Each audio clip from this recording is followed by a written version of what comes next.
আমি না এই ব্রাজিল ফ্যান নন, এই যে জার্সিটা আছে না, হলুদ জার্সি, পুরো বিশের মতো লাগতেছে আমার। মাইরা ফেল রে, মার। আটকাই গেছিস কেন নয়ন? মার রে, মার।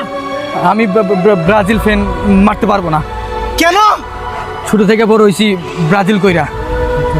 লাস্টবার যখন আর্জেন্টিনা পুরস্কার নিল, এরপর থেকে এলাকাবাসীর মুখ দেখাইতে পারি নাই। ফ্যামিলি, এলাকাবাসী জোর করে আমাকে আর্জেন্টিনার সাপোর্টার বানাই ফেলাইছে। তুই মারতে পারবি না সুমন, এই কাজ তোর করতে হবে। মার রে। কি হলো, মার। ভাই আমি মারতে পারবো না। কেন? কারণ একবার আমি রেস্টুরেন্টে গেছিলাম, রেস্টুরেন্টে খাওয়ার পর আমার কাছে কোনো বিল আসিল না।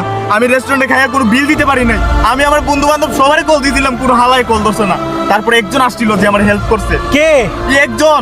একজনকে? তোর বাপ? না বাপ না, নেই মার। এই কারণে আমি ওরে মারতে পারবো না। আমিও ব্রাজিল ফ্যান। তুই দে, তোরা কেউ মার লাগবো না, আমি মাইরালে মরে। বস মারেন মারেন। আমার পক্ষেও মারা সম্ভব না। কেন? কেন? কারণটা আমি বলতে পারবো না। কেন মারতে পারবেন না আপনি? মারতে পারবেন না আপনি? কারণ আমার গার্লফ্রেন্ড ব্রাজিল সাপোর্ট করে, আর আমি যদি ব্রাজিল সাপোর্টারকে মারি, আমার গার্লফ্রেন্ড আমার সাথে ব্রেকআপ করে নেবো। সাইয়া तू जो झूले प्यार से